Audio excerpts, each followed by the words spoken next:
details to my immediate family, my wife and my kids. I don't want them overly concerned about the conditions I'm going into, because what they see in there is far cry from how I perceive it as well.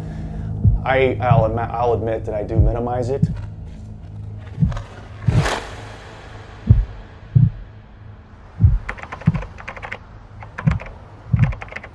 Tunnels in San Diego tend to be localized to those areas where there's industry on the north and the south. And we've been doing this a while, so we see the patterns, we know where our hot spots are at, and we concentrate on those specifically. As it stands now, I believe we're at 212 nationwide that we've discovered since 1993. In San Diego, we're up to 72. 33 of those are sophisticated tunnels, like the one behind me right here, and the rest are either some rudimentary tunnels going under the fence back in the 90s, or a lot of them are just simply exploiting storm drains, stuff that we have to physically patrol on a routine basis to keep that mitigated as well. So there's a lot of little things in there, not as flashy as some of the stuff behind me would be, but the biggest issue right now is actually finding these tunnels. It's not the mapping, it's not the grunt work per se in there, it's actually getting enough information and intelligence and data to actually determine where these tunnels are actually crossing the border at. That is where we need the biggest infusion of support and funding to come through.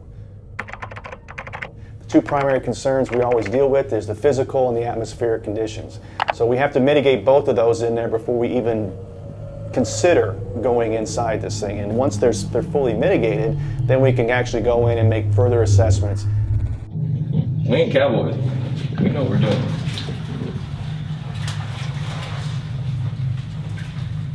When we go into one of these structures and we consider it, it's something that's normal day at the office, essentially.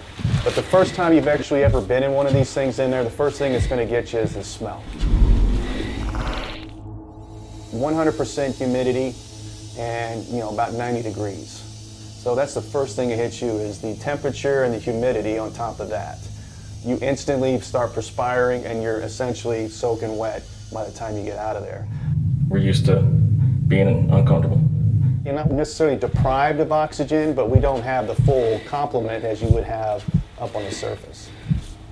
Crawling on hands and knees for, essentially a mile back and forth in there, you don't really prepare for that. I don't really know if there's an exercise to really do, but you start using muscles that you never thought existed, and you start feeling the next few days afterwards, that is for sure.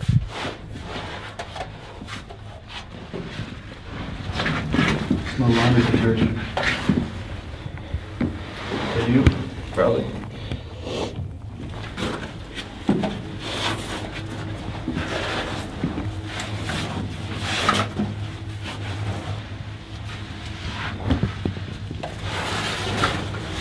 There's only so much time a human can actually go into this thing and actually effectively work in there safely. So that's one thing we can't bring enough water in these things in there. If we don't run out, we come back out, rehydrate, and go back in, when appropriate. Could somebody do this job if they were claustrophobic? Emphatically, no. Your calling is elsewhere if that's a problem. You should not be on the tunnel team if you have any remote effect of claustrophobia. How often do you worry that a tunnel might collapse on you? All the time. We try to avoid at all costs going into a tunnel that has a single point of exit. To the layperson in there, they're going to see shoring in there, they see lumber, they automatically assume that the thing is structurally sound. It's anything but. You don't want to touch anything. The only thing holding that thing together is the moisture in the air. As far as collapse go, it's not stuff coming down on your head like the movies would show.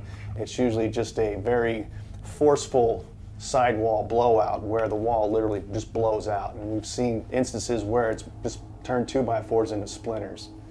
In the back of my head, I'm always looking at the shape of the tunnel. I'm always seeing, what does it feel like in there? Is this sound? Is it something that I can continue going forward on? This is a pretty standard tunnel, what you usually see. They just use hammer drills.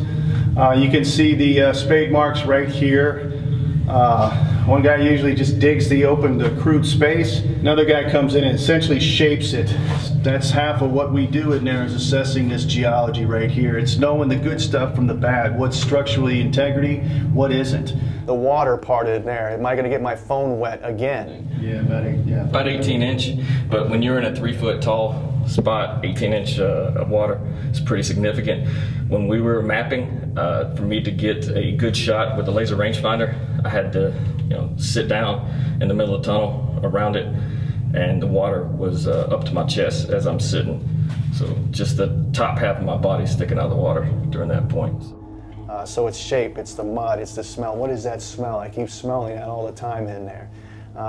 Some of these longer tunnels, unfortunately, in there, they don't build them with the required facilities necessary for long-term construction activities, if you gather that, you know what I mean?